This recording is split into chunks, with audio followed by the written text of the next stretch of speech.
Welcome to the first episode of Nextcast, a podcast by the next generation indulging in topics revolving around technology.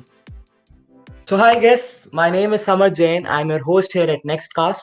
Today we have with us Mr. Avinash Sethi, the CFO and founder of Infobeans. Mr. Sethi grew up in the city of Indore in Madhya Pradesh.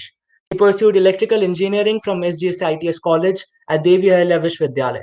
After excelling in his education, Mr. Avinash Sethi founded Infobeans in 2000 along with Mr. Siddharth Sethi and Mr. Mitesh Bora. Later, he also pursued his MBA from the esteemed Indian Institute of Management in Indore. It is a publicly listed digital transformation and product engineering outfit called Infobeans.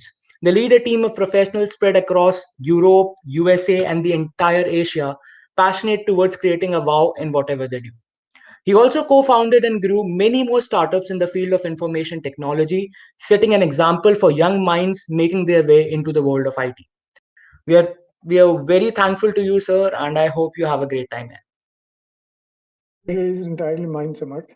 I certainly want to help young minds, young brains to come and uh, pursue their dreams through entrepreneurship. And that's the reason I keep coming to colleges and schools and help mentor people. I'll be happy to Yeah. participate. Yeah, thank you very much. So we have segmented our podcast into three segments. We call it the past, present, and future. And we have driven this inspiration from the normal thing. So in the past segment, we talk about how your education and everything connected the dots and how you started your company. We also talk a bit about your relationship with the founders, the friends, and the funding of the company. How did it happen? And a little bit of connection with your home city, Indore. In the present, we talk about how you carry out operations currently. A little bit about how uh, having all this workload, you also have a brilliant life, and how you can carry that mystic cool sort of perception even when it's a lot of workload. In future, we talk about the aftermath of COVID and what prospects do you see in the field of information technology.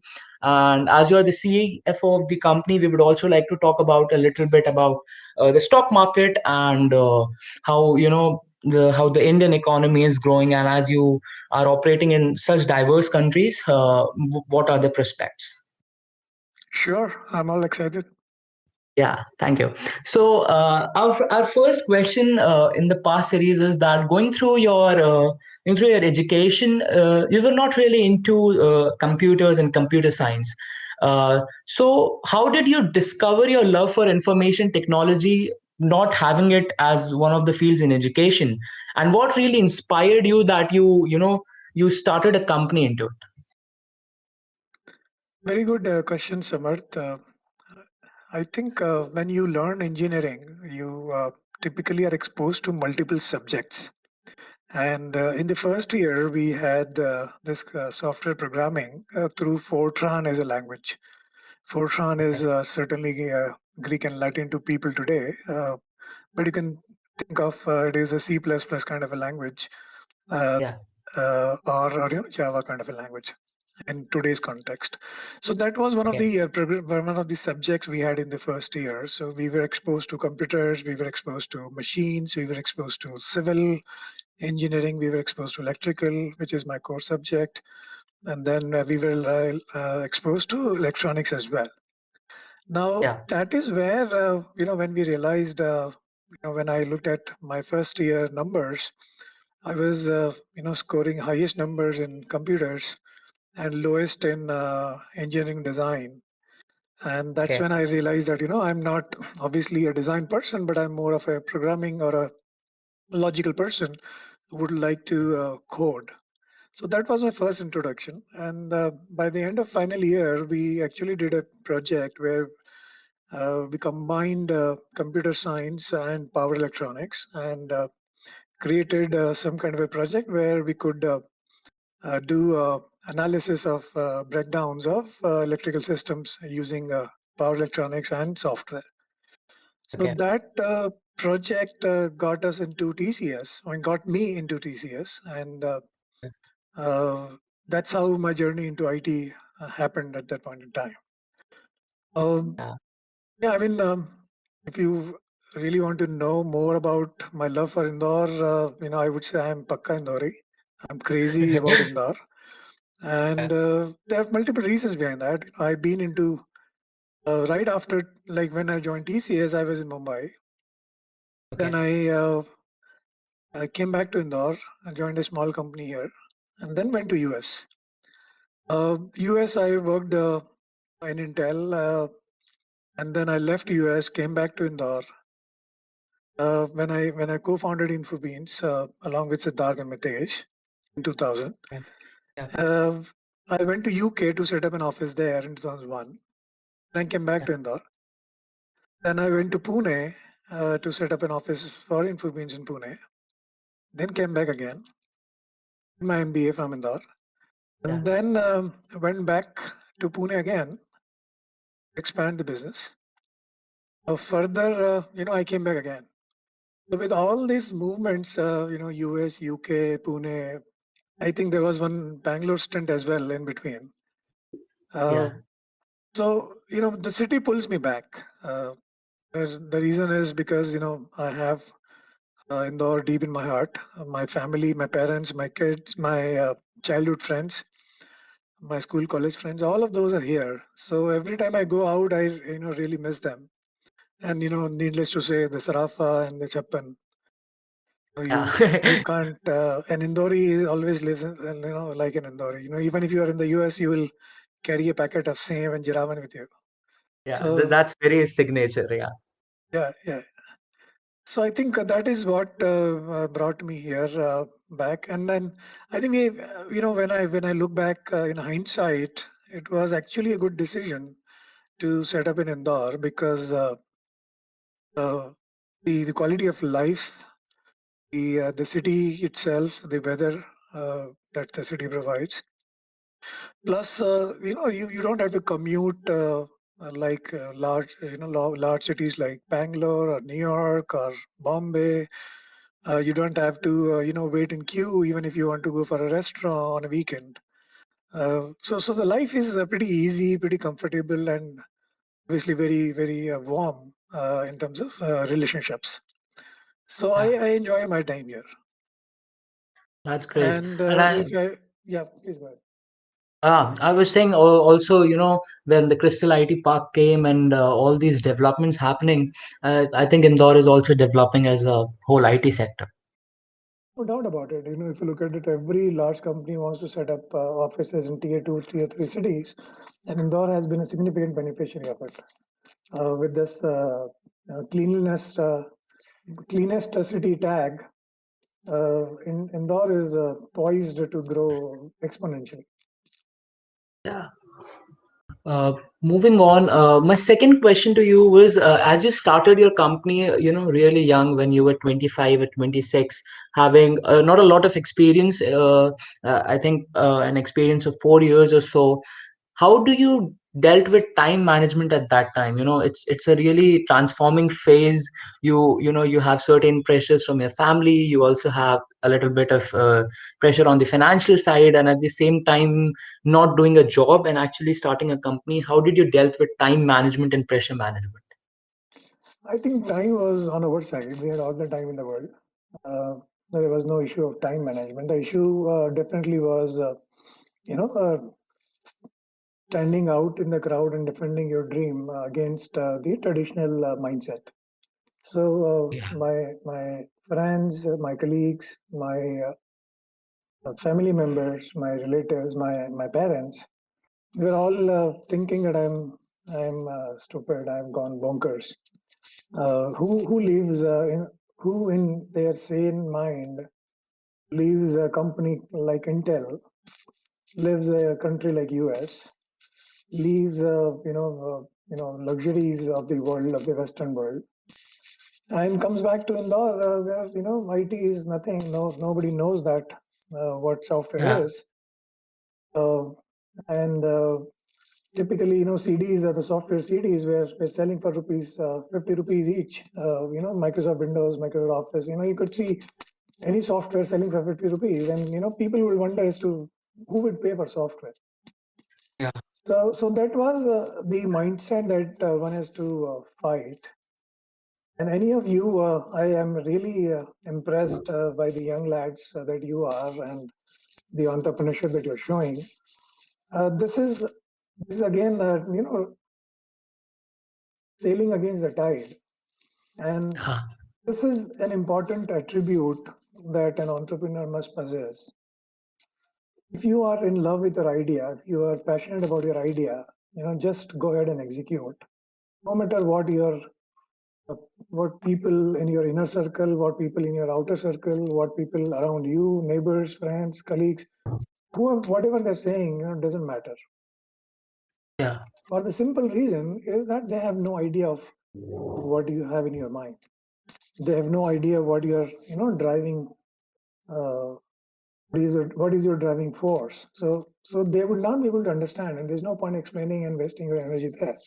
Just continue on your path. Obviously do justice to what you're doing. And when I say Yeah. justice, you have to really, give on full effort, maybe more than Yes. 100%. So that is where the real value can come. And whatever you do in that sense, you'll be very, very successful. So don't worry about that. Yeah, that seems to be, a fixed thing, and a very that you should be inspired from within. No one should have a dream just to earn money. If you have a dream of doing something, if you have a vision, money and success is something which follows itself. It's a byproduct.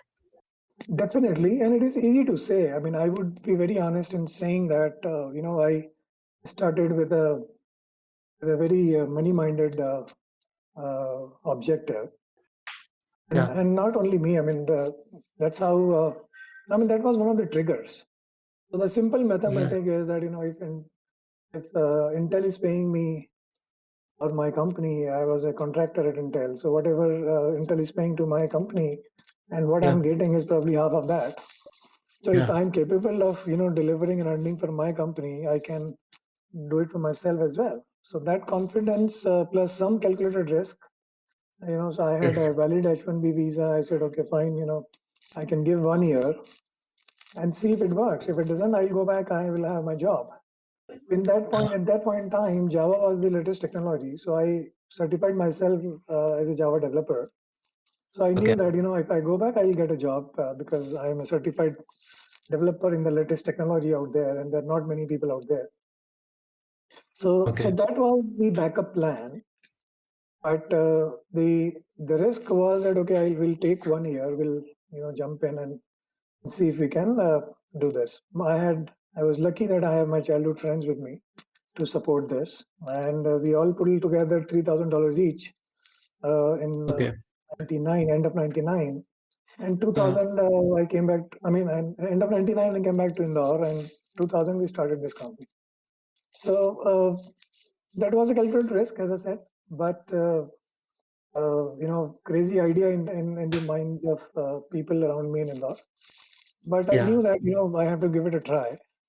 And one thing I will want to tell your audience is entrepreneurship. If you have a slight inclination towards it, do it Mm. today. Sooner the better. So Never postpone it to anything.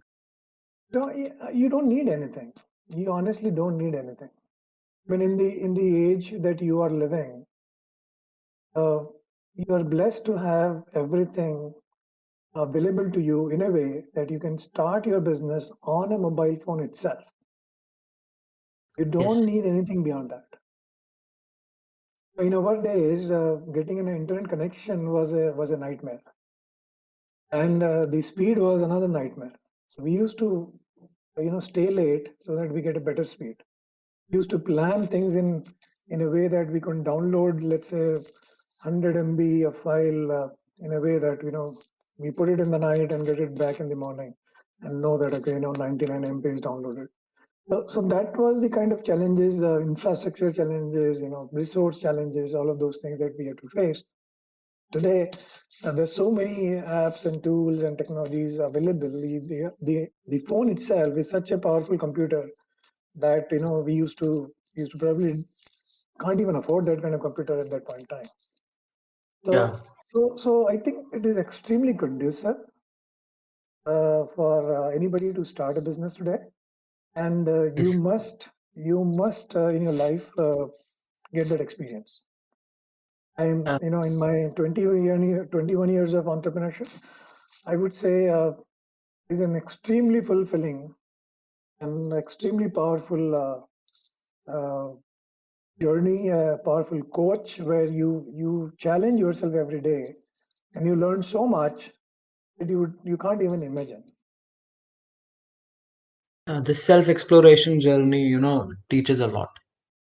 See, if you put yourself into water and you don't know swimming, you will do your best, and Yeah. and ultimately you will find that you started swimming.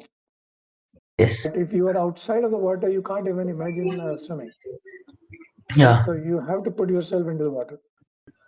Yes, that's very true. Then, once you enter it, you yourself doing it. Next on, we wanted you to share some unforgettable memories which you have built alongside the co-founders of Infobeans, because I think, the top management of company, and especially that friendship which you have with people, that really affects the working of the company, and how the business take forwards. There are millions of memories that we have made on the way. Mitesh and I go back from our ninth grade onwards. We Okay. studied in the same school from ninth until 12th. And then we came Yeah. into the same engineering college. He was in electronics and telecommunication. I was in electrical engineering. So, and then we went to Mumbai together. He was in Tata Infotech. I was in TCS, and we lived in the same apartment. So there are several memories out there. You know, it's kind of a very close friendship, and I'm blessed with that. With Siddharth joined me in my engineering class, and again that's another beautiful relationship to cherish. So we keep teasing our wives as that we know each other more than you would ever know your husband. So Okay. that's the kind of fun and the relationship that we carried. Yes, I again message for your audience is it is a give and take. Okay, Yeah. you can't expect a relationship to continue where you demand everything and the other person follows.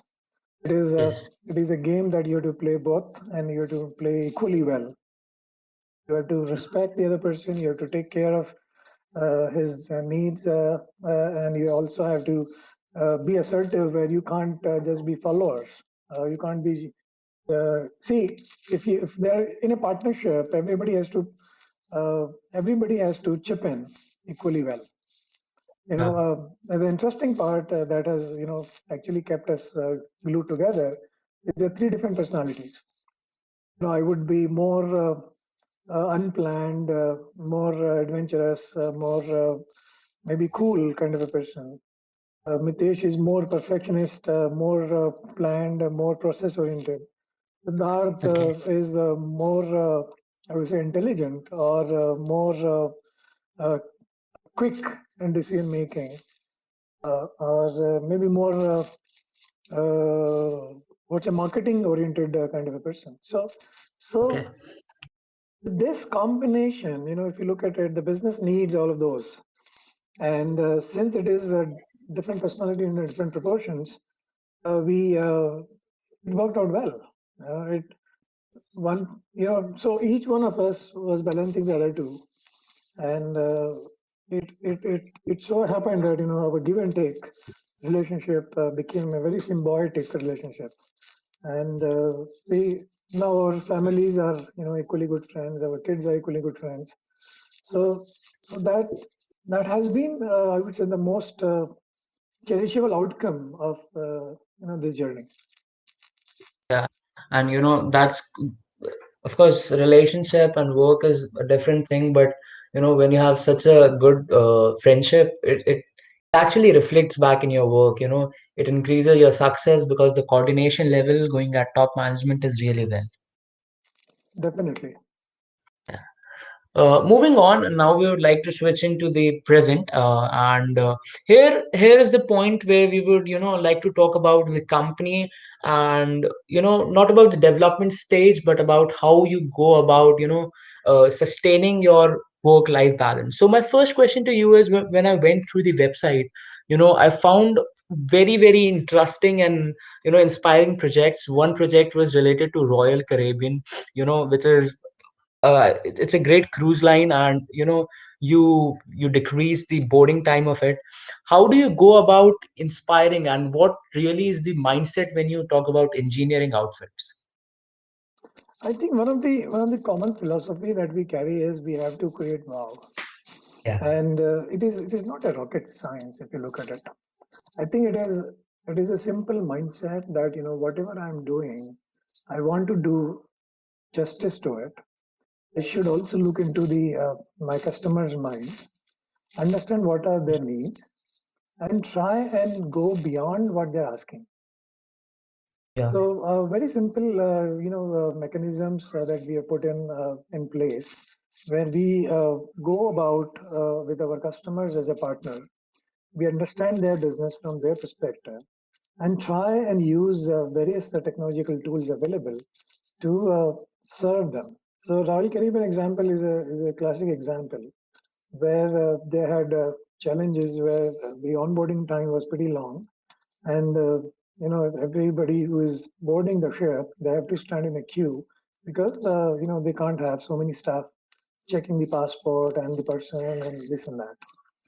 Okay. So what we did was we figured out a technological play out there, and we said, okay, fine. It's not only programming; it is a lot of other things that we used. We used face recognition programs. We created an alley where probably a 30-meter alley where the cameras are out there on various positions from top to bottom, left to right, and all of those.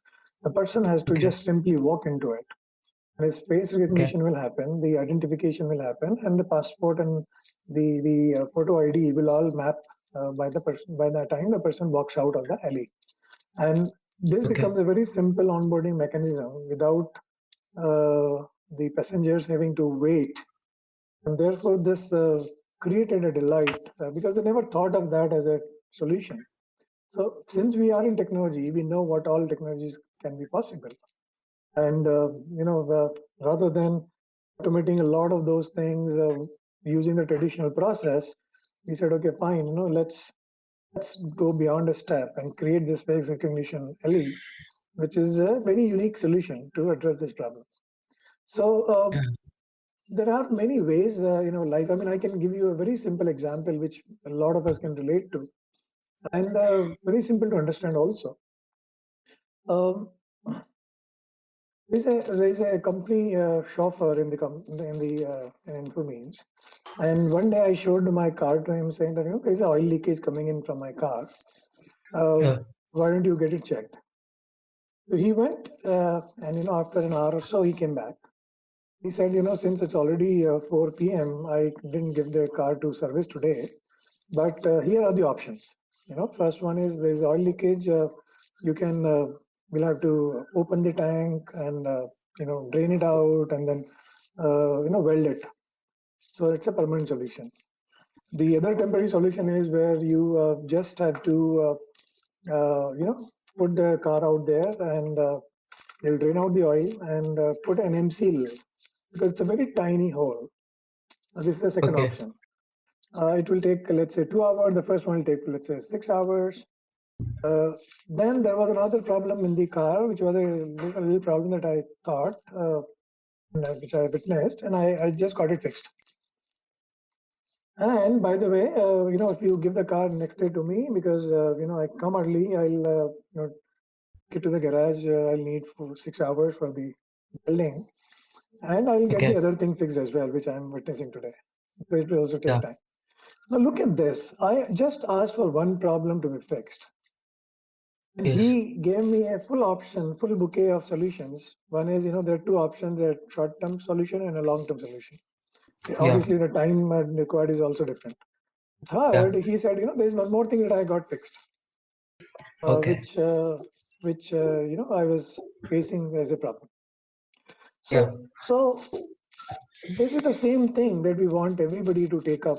If you are given a problem to solve, think beyond the problem also. Just keep your senses open, keep your eyes, Yeah. ears, and mind open. Understand why this problem exists. What is the usage of that solution? What more you can do within the same context, the same boundaries, and delight your customer. These are some of those ethos that we carry in the company, and that's what we feel can take us further. That's great. Uh, Customer satisfaction, and not even customer satisfaction. This is beyond satisfaction. This is delighting the customers and creating a wow. I think that's the best thing a company could have as its motive. And as you go on, my question to you is, when you have massive workload, when you're working on projects, there might be deadlines, there might be anything. uh, how do your family and friends inspire you in those moments? I recall one particular thing, particularly around when I left the US and started planning for India. One thing that was motivating me, for example, I was attempting this Java certification exam, Yeah.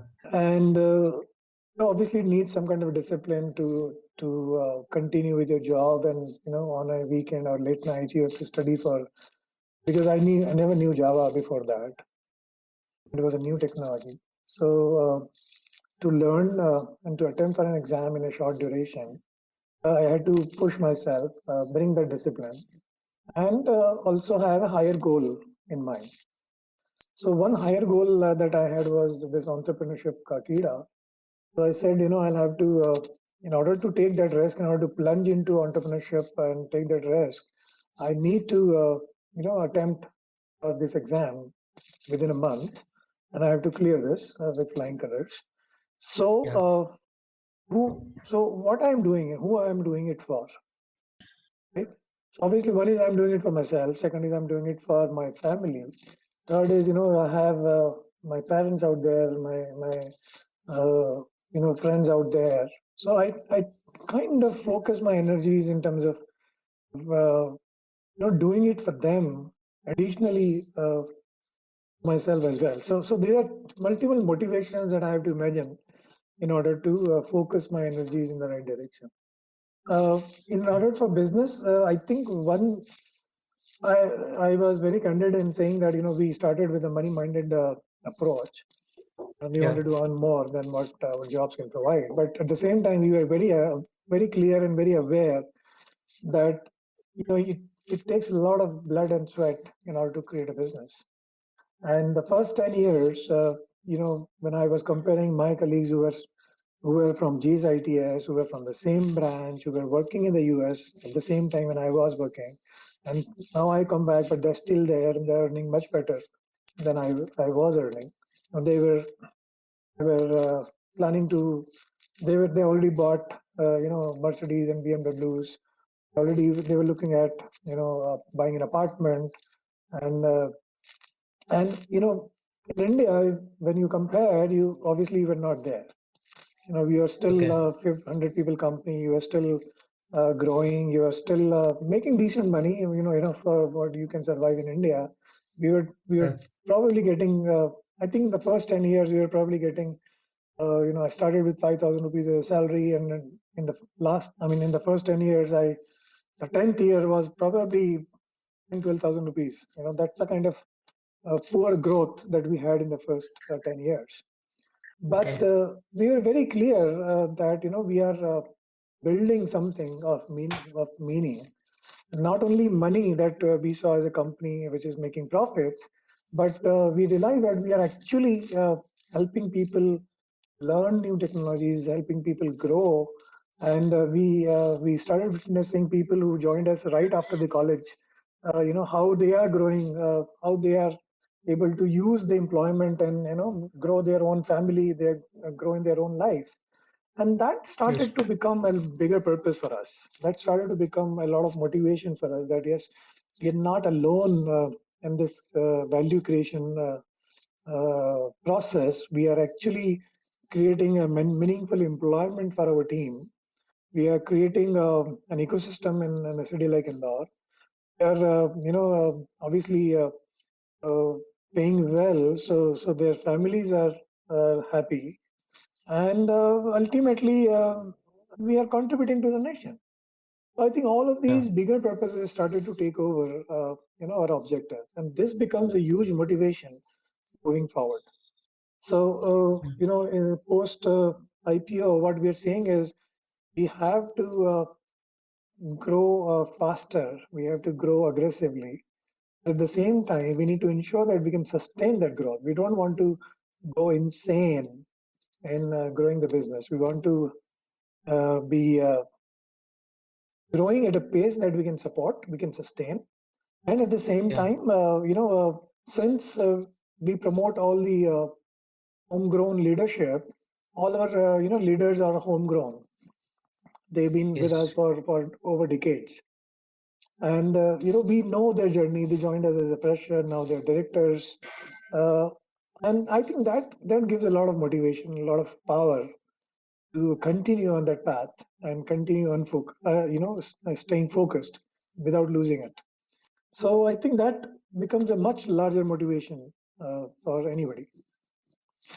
Yeah, that's true. And uh, as you said, there are multiple motivations, and once it starts on, it takes place, and sometimes it might be a slow development initially, but if you believe that what you're creating is of value, it works pretty well.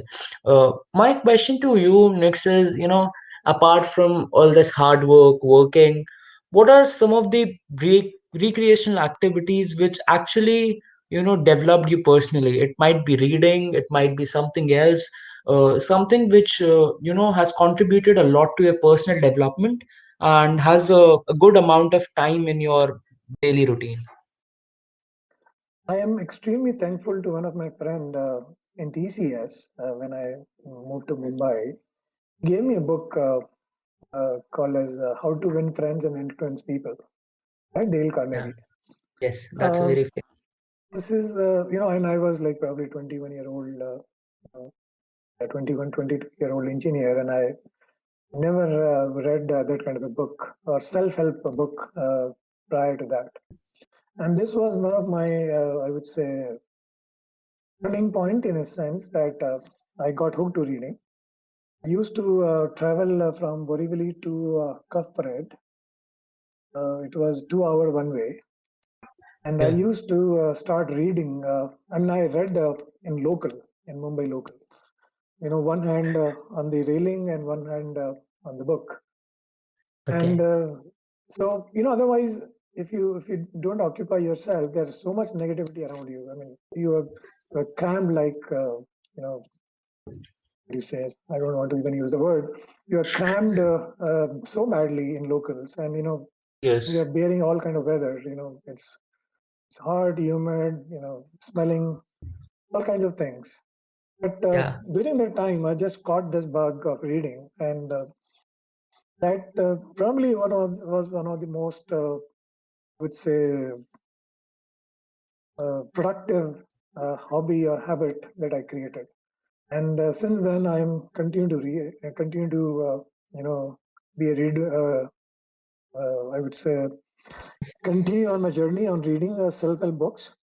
I've created reading clubs in Infobeans also, where we rotate one book every month, and Okay. like 30, 40 people in the club, and everybody reads the same book, and then we do a book reading reviews and all of those things. So that was one of the most, I would say, beneficial hobby, recreational activity. The other one that I got in hooked in like 7, 8 years ago was running marathons. Oh, yeah. So I started running. Again, one of the messages that I want to give to people is, uh, you know, you have to set on your goal and stay disciplined about it, your mind will play against it. When I thought of running marathon, it was because of Facebook post of my friends who were running marathons, and I was thinking, I am now 40 years old, about 40 years old, and I'm not able to even run. Let me try. So there was this Indore marathon coming up, and in the month of Yeah. January, I thought, okay, let me try. 5 kilometers will be too little. People will laugh. Let me try 10 kilometers. Okay. So I started practice. The marathon was the first marathon was in I think 22nd or 23rd of Feb, 2015. And Yeah. I said, okay, January 15th, I said, okay, let me try. The first day when I ran first kilometer, I was cursing myself. I couldn't even run. And Okay. I said, what nonsense. What are we to, why do we learn? There is no, what's the prize I'm going to get? What's the medal I'm going to get? I'm not going to compete anyway. There is no race. What's the point? Yeah. Let's not even run it. So Yeah. I try to, my mind try to play against the body comfort, and they said, what nonsense. Rested for second day, third day, and then fourth day I decided, let me try again. So again, attempted 1 kilometer, run, walk, and I said, forget about it. And again, 2, 3 days break, and I said, okay, let me try again. This time I was able to do 1 kilometer fairly well. And then I said, Yeah. okay, let me try 1.5 or 2. So with this kind of, you know, arithmetic progression, I attempted this, and I could do 10 kilometers by first week of Feb. And then I asked my coach as to what to do, and he said, why don't you try more and see if you can attempt, let's say, 15 kilometers. So I slowly and gradually I was able to do 15, probably just 1 week ahead of time, and sorry, 2 weeks ahead of time, and then Yeah. they used to do a mock run for 16 kilometers. So I ran Okay. 16 kilometers that day, and it was just one Sunday ahead of it. And Yeah. I didn't stop when everybody stopped at 16. I said, no, I have to complete 21 today.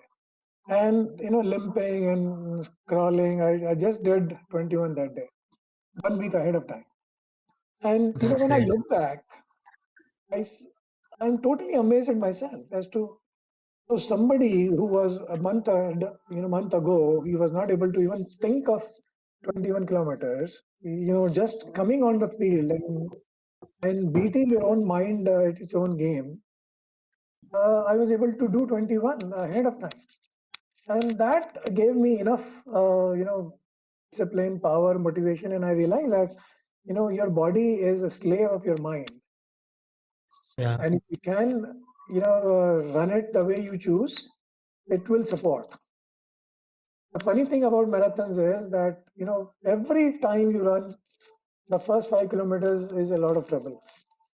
Yeah. It will give you all kinds of excuses to not run. But the moment you get into sixth and seventh, it gets onto cruise control. And you just run and you get into a zone which is very meditative for me. And, I think I derive a lot of power and a lot of energy doing that. So my question, my feedback or my suggestion to each one of you is, it is like entrepreneurship, right? If you get into your journey, like today, Infobeans, we never thought Infobeans will be this big. Yeah. Okay, we just did that 1 kilometer at a time. Just Yes. improved incrementally from there. There's a very popular, I don't know if you know it, but there's a very popular Pepsi ad which was "Ye Dil Mange More." Yeah. That's a very strong human spirit. And you will be bored running 1 kilometer every day. If you run it for, let's say, 7 days, 10 days, a stretch, you will want more. And that's the Yeah. spirit. That's all entrepreneurship is all about. You do one thing today well, you continue to do it, you will certainly crave for more, and you will start to do more naturally. Yeah. So That. that's how it is, right? So jump in if you are really thinking of it. Yeah, that's very true. And what you said, that dil mange more, it's actually true. You cannot run 1 kilometer every day. It's literally like, just get in the water and you will develop yourself. Moving on, I think my question to you now, as you're the CFO of the company, when you took your company into the market first as into the SMSE market, then now in the NSE, uh, there are fluctuations in the share market. I would say recently there are a lot of fluctuations. Uh, my question to you is, do they affect your internal goals? When the share market goes up, when the price is going down, is there any change in the top management's mindset, or is it just an external factor which does not matter to you? I think in the short run, it does affect the mental makeup. I mean, it doesn't really affect the long term strategies and long term goals. In the short Okay. term, it does because market has its own crazy way of responding.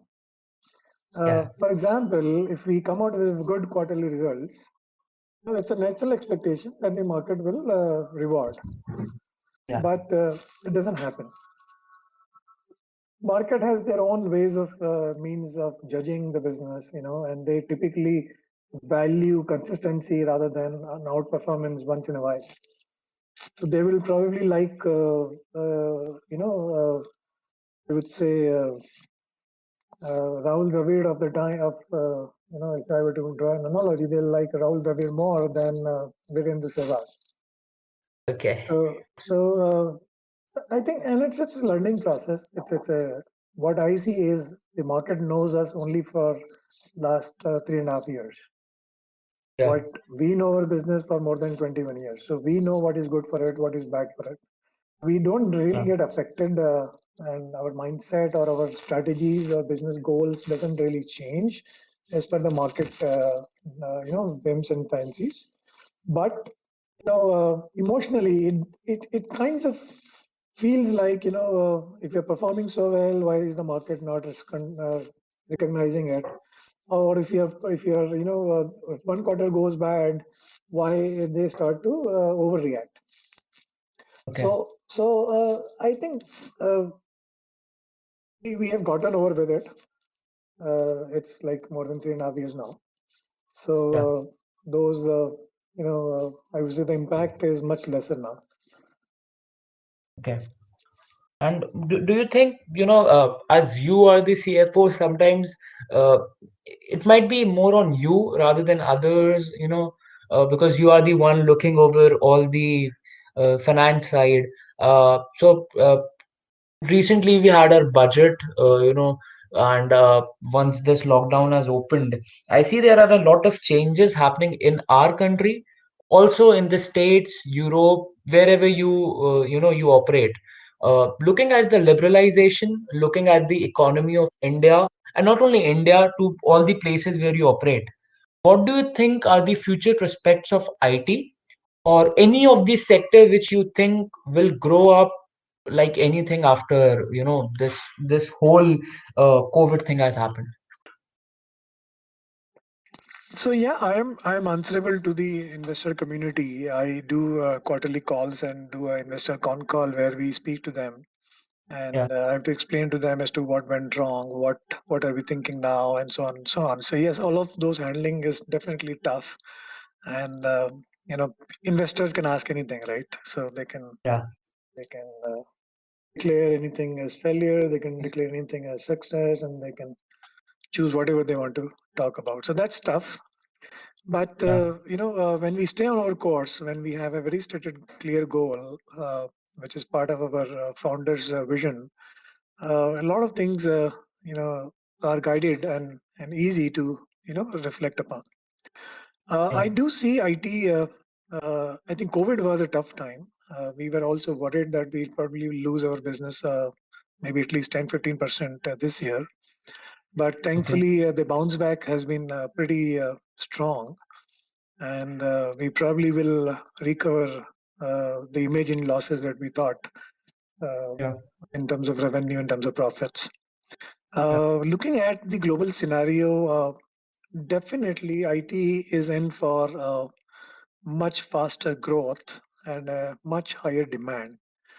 Every business, whether it is manufacturing services or anything else, they are now thinking how they can continue to work from home. Even if there's a remote working possible, if Yeah. how do I automate my manufacturing processes? How do I use more robots? How do I reduce manual intervention, even in the services side? Let's say as simple as KYC for a bank account opening. How can I automate that more? How can I, Yeah. use Aadhaar and use other technologies and just do it online? So nowadays, I think if you go to Airtel or any other telecom companies, they just issue you SIM card using a video KYC. So all Yeah. of these things are changing where they're reducing manual intervention and they're trying to get into more self-service kind of mode. And it is possible only because of technology, only with technology. So even cars Yeah. are now becoming an electronic gadget rather than a mechanical gadget. So Tesla is a classic example. It is more electronics than mechanical engineering. Yeah. Sony is coming and looking into Apple is coming into creating a car. So these are Yeah. all electronic companies that are looking to get into uh, new age tools. Yeah. So yeah, IT definitely is on a very positive upcycle for at least next decade, and India is on a progressive path. This budget or previous budget, but the last I would say 5-7 years has been very growth oriented. And it is not, I Okay. mean, no government can stop the growth of the country because the young minds are so confident, so technology savvy, so and entrepreneurial that they want to take themselves to the next level, and obviously country will certainly get along. So I think the people are so ambitious and people are so confident. I think this is, look at India winning Australia series. Look at India's Yeah. performance in Olympics. So this is a precursor. Look at India's performance on the defense side. This is all precursor to what the generation is all about. The new generation is out there to rule the world, and this is phenomenal. So the country, I think the next decade, and I think Jeff Bezos also said that this century is going to be India's century. So I have Yeah. no doubt in my mind. Yeah, and I think, there are a lot of foreign investors looking towards India, and with this, a lot of Reliance Geo things happening, and probably now each and every company has has their eye on India, from Amazon to Facebook to Apple, everyone is looking to expanding in India, and I think right now might be a great time. Moving on to the future segment of it. My first question to you is, we have heard a lot about your computer literacy projects and your initiatives about it. How do you go about such programs, and what is your motive behind it?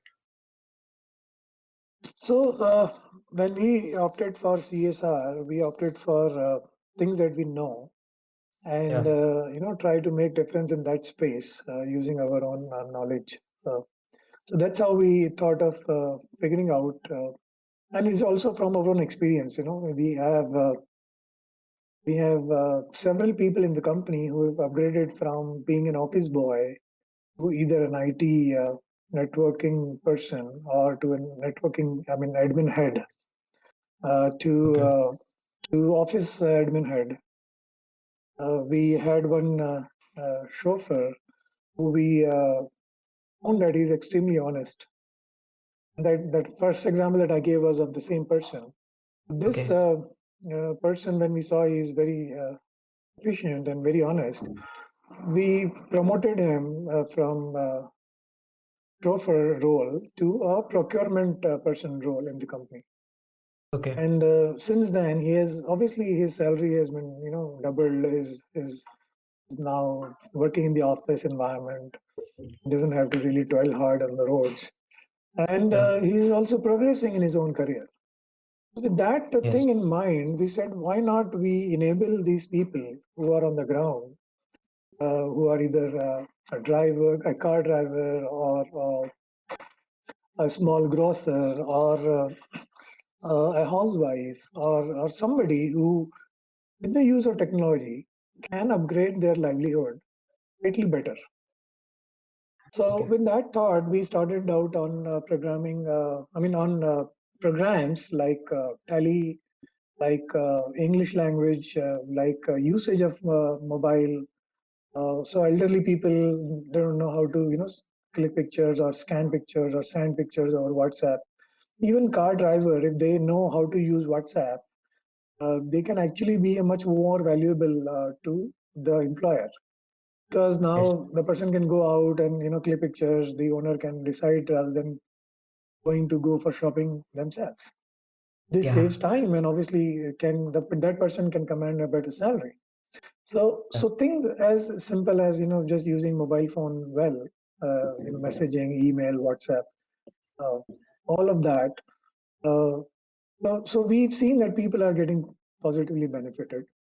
Now we've started a very ambitious program, which is going to end by end of this first batch is going to end by March, where last year March we selected about 20 people from which are like you, they're like 12th graders, or they just started their college, or they can't afford college. We have Yeah. brought them into our umbrella, and we have done a full day, 1 year in intense course on programming. We are seeking Okay. help from Pranjal Dubey. He's also very uh, of a socialist mindset, not socialist mindset, sorry. He's a social entrepreneur. Yeah. He helps. He's running a college himself in the Okay. village, and he Yeah. is running this program on weekends. He spends a lot of time, but he is overseeing the daily effort, where these 20 people are we're converting them into programmers. And if Okay. they run well, we'll probably handpick a couple of them and hire them in the company as well. So this is a very ambitious program that we are taking, because a 12th grader, how much programming, because they need to know English first, they need to know Yeah. programming, they need to read books in order to the programming books. So there is a lot of effort. They also need to build their logical reasoning. So, Yeah. but yes, we're investing that effort, and let's see how it goes by end of this March. We know whether out of these 20 people, how many are employable today itself. So, Ah. yeah, pretty interesting programs being taken care under the CSR, which is the InfoBeans Foundation. Yeah, and I think it's pretty great. If a person could become employable just after an year of his 12th grade, or even at the age of 19 or 20, that's pretty amazing. And I think there there can be no better service than this. Just donating money doesn't help. When you put your mind and soul into it, definitely projects like these are really appreciable. Definitely. And I think one of the inspiration that we carry on the CSR model is Zoho. Zoho is a unicorn in India, which is built purely by non-techies, so to speak. And they were not engineers; they were people from the villages who have been trained into these kind of programming things. And these are like all 3 year intense training programs. And they Yeah. become programmers. So Yeah. a phenomenal example to see. And I think they are also CRM, and they are also into all the software solutions. The Mm. unicorn Mm. already. Yeah, yeah, yeah. Then I think that's pretty great. And as you said, when you can convert the people at the base level with their skills to draw up, even if it's in your own company itself, or even if it is an outsider, I think that's a really great initiative. But Right. my sort of last question, which might go long, is after all this experience, I think you're the best person who has been, who has been exposed to everything. You have been a developer, you have been a programmer. Moreover, you did your engineering on electrical side. Now you serve as the financial officer. So you have a great knowledge of share market. And after serving all these capacities and after all your experience, uh, if I go to start a company today, and you are one person in the advisory board, what might be your what might be your mantra to me? What might be your thing which you will say me in a 1 hour session that Summer, do this and you will be successful? That's a good question. You have to summarize everything into one phrase. I Yeah, think I would say is, and I keep uh, I'm getting inspiration from this particular quote, which I learned or read or listened from Vinod Khosla. He's also a very prolific yeah, investor right. plus entrepreneur. He was co-founder of Sun Microsystem, which came up with Java as a programming language. Yes. He says one very interesting thing, and I think my personality and my inclination is towards that, is to do new things and do difficult things. So Yeah. you should always try different stuff. I mean, as a personality, I get bored with the same thing very, very quickly. For Okay. example, I mean, I'm so bad at that. Is I choose different routes to go to the same office. So I get bored with the monotony. Okay. And the second thing is do difficult things. Yeah. So if I go back to my example of leaving Intel and starting business, it was extremely difficult to do that, Yeah. right? The 1 kilometer marathon, 1 kilometer start, and complete a marathon. Difficult to do that. Yes. Right? So all your achievements will come if you choose difficult path. More often Yeah. than not, the difficult path I mean, in the hindsight, usually is the right path. Yes. Okay, so if you have to take this up, so see everybody, let's say in our engineering batch, everybody was taking up jobs because there were a lot of campus placements and it was easy to get a job, right? Yeah. Relatively, again, not easy in a sense, but it is relatively. And, Yeah. when I went to IIM Indore and was talking to one of the batches there, I asked how many people want to try entrepreneurship. Even MBAs, a batch of 60 people, only 2 or 3 wants to do entrepreneurship. So that is difficult in people's mind, and that is where I would say that try and do new things, try and do difficult things. Whatever you Uh, do, you should listen to your customers. You should be very inquisitive. I keep saying that you should be curious like a child. And I actually I did one presentation in Choitram, and I prepared for the first time in my life to, deliver that speech. 3 things that came out when I was really doing my homework is you've got to be curious like a kid, like a child. You got to be obsessed like a lover. yeah. So when you're in love, you don't see anything other than that person. Whether the Yeah. person exists in front of you or doesn't exist in front of you.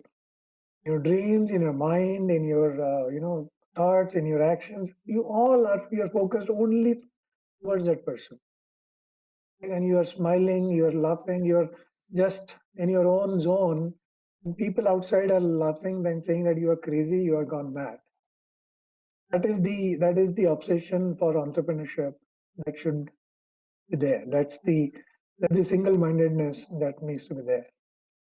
Uh, Yeah. and then once you are on your journey, you will always find ups and downs. You'll always find a long period of lull. Okay. Yeah. That is when I should say that you should persist like a parent. Yeah. So, even let's today I'm let's say 45, 46 year old. My parents are still advising me or guiding me on things that you still when would you learn? When you are still so late, or you still don't change your habits, which are in their mind is not correct habits. So they still are persisting in terms of their own role. They are parents, right? They have to perform their duty, and it is natural to them. Similarly, if you are in business and you have done dull period, or if I were to draw analogy in my own journey, in the first 10 years, when my other colleagues and peers were growing so well, you could very easily fall out and said, forget about it, let me go back to US and start a job there. But you persist on your path, you persist on your goal. Eventually you reach there, and you reach there, and then you beat everybody by a wide margin in the next 10 years. So today, our peers would be seeing us and saying, oh, we should have started 20 years ago. So, Yeah. Similarly, the marathon example, right? So when I said, okay, when I now look back myself, I've done full marathons also, 42 kilometers. And, Yeah. 6-7 years ago, I could have never imagined doing that myself.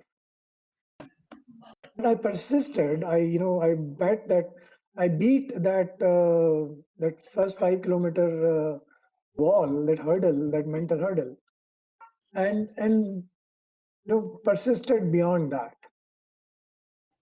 That is so. If you were to, I've given you too many things. One is, I've just revised it. Do difficult things, do different things. Okay, that's one motto that I normally carry, because that is my personality. The three triplets that I gave you was obsess like a child. Sorry, curious. Be curious. You have to have your senses open. Just figure out, why is this happening like this? Why it cannot be done the other way. Yeah. Question, right? So kids question, right? If you look at it, kids will question so many things out there, and you get fed up of it. So be curious like a kid, like a child. Yeah. Obsessed like a lover. Once you find your destiny, once you find your sweet spot, Yeah. then persist like a parent. Yeah. So just these are probably the gist of my journey. And I think we just found our Spotify title. This might be the title for our podcast. You know, curious like a kid, obsessed as a lover, and persist as a parrot. And I think that was a perfect encapsulation of your entire journey. And it's really inspirational. And when we were approaching you, I remember I said, Narayan, we couldn't have a better person to launch it, because we really were looking for someone who has done everything. And thank you very much, sir. You separated your time, and I'm very thankful to you. Thank you, Samarth, and I must say that you have done a good homework on me. So appreciate that. This, in my mind, is a customer delight. Thank you very much, sir. Thank you for tuning in today. See you in the next episode. Until then, stay motivated, believe in yourself, and keep listening to Nextcast.